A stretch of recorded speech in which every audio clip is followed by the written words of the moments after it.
এইটো মানাস নেশ্যনেল পাৰ্কৰ ভিতৰত হয়।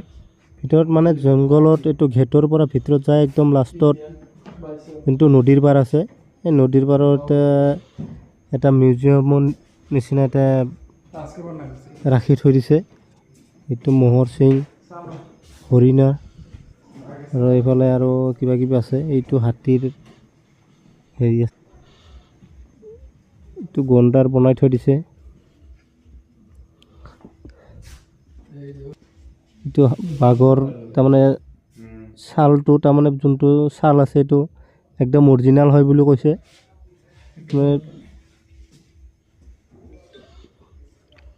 এইটো গণ্ডাৰ বনাই থৈ দিছে।